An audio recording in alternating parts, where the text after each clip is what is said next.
Jacob, you've always said that when it comes to Brexit, it's about the policy and not the person who's championing it. But the Prime Minister's given no sign or evidence whatsoever that she's for turning or for moving on this policy. I think it's worth listening very carefully to what both the Prime Minister and the Chancellor are saying. That they're saying that they're rejecting Chequers because of the issue relating to the Irish border. But that if you can solve the Irish border, that must open up a Canada Plus deal. But they've rejected that because they said that would lead to a border down the Irish Sea and it would separate off Ireland. So, I mean, how much longer, I suppose, is the question that you are going to stick with this? But they're very careful in what they say. They're saying we won't have a Canada Plus deal or Super Canada deal because of the Irish question, but they're not focusing on negotiating the Irish question. So when do they have to... That's what they need to do. Well, at some point they need to realise that nobody wants Chequers. The EU hasn't accepted Chequers. The Conservative Party, both left and right, hasn't accepted Chequers, and Labour said it'll vote against Chequers. There are MPs who do accept Chequers and would accept Chequers over a no deal. The MP for Maidenhead, and that's about it. But what happens when she doesn't move? As I say, there's no real evidence. You may be able to point to little bits in speeches.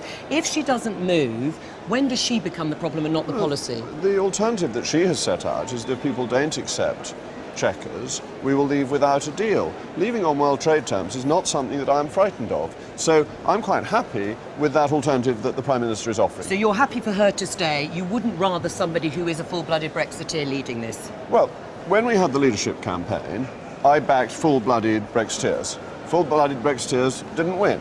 So I'm backing the leader that the Conservative Party chose, that when you don't win an election, and the Remainers should remember this, you have to accept the result. And therefore I'm backing the Prime Minister. But what about Boris Johnson? He's obviously setting out a platform for himself. Could you support him as Prime Minister or as leader of the party? I hold a very high opinion of Boris Johnson.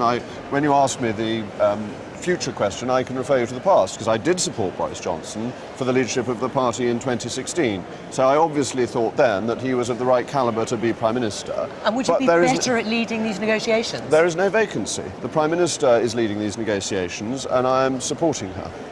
You are famously a very courteous man, Jacob. Do you regret some of the language that you and your colleagues have used around Chequers? I mean, Chuck Chequers. It's the deadest of dead ducks. Boris has said it's deranged. I mean, you're smiling and laughing. Well, I don't think it's unreasonable to be rude about policies.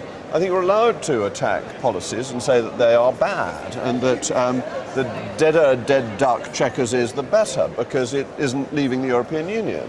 It's half in, half out. It's exactly what the Prime Minister said she didn't want in her Lancaster House speech. So I think objecting strongly to a bad policy is perfectly reasonable.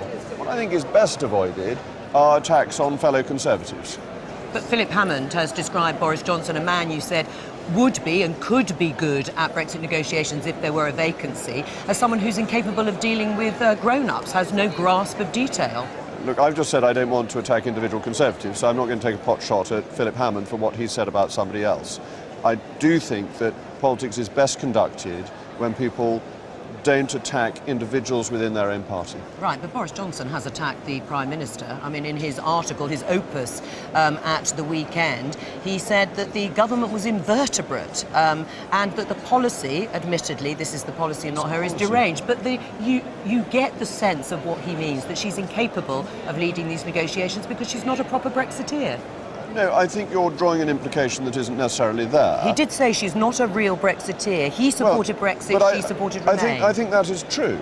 And I think if you look at not the most recent Andrew Marr interview, but the one before, the Prime Minister said that the country had voted with its heart and she had to sort out the more head aspect of it. And that was a very worrying comment because, in my view, Brexit is an enormous opportunity economically. It's something that one should support with one's head as well as heart. So yes, I think that's a valid criticism of the genesis of the policy that the government is following. But I don't think that is an attack on the Prime Minister personally. It's an attack on the policy that she's following. People will see this as a mask for attacking the Prime Minister. However politely you put it, you are attacking the Prime Minister. You don't think she's capable of leading these negotiations. Why don't you say so? Well, I think she is capable of leading these negotiations. Not in the way you want. I think that Chequers is a mistake. But I think what the Prime Minister said at Lancaster House, for example, what was in the Conservative Party manifesto, which people voted on, is perfectly reasonable and has my support. Do you feel guilty about breaking open this party, as many of your colleagues colleagues have seen it. I mean, there are people here who say you and your colleagues in the European Research Group are splitting this party wide open. I think that's a highly selective understanding of how the Conservative Party is operating, that we are simply committed to supporting the Prime Minister delivering what she promised in the general election manifesto. And it's very important people stick to their manifestos. The people who voted against the government in the withdrawal bill as it went through its stages in the House of Commons were not members of the European Research Group. They were people who didn't want us to leave the European Union and are still within the Conservative Party. And I think it's important to remember that we have not voted against the government once so far, but we will vote against the government if it doesn't deliver on its manifesto commitments. That's quite proper because our voters instructed us to support the manifesto that the Conservatives put forward. What about your voters that were polled at the weekend by Politico, a majority of Tory voters who say they would rather Tory MPs backed the Chequers plan than no deal? We had a vote to leave the European Union, and you've got considerable polling saying that the Chequers plan has virtually no support at all. This is a recent polling. Yeah. I mean, if you're saying that you've got to do what voters want, Jacob, then we're doing what voters want. Tory voters. voters. 17.4 million votes is rather more significant than a poll by an obscure online site.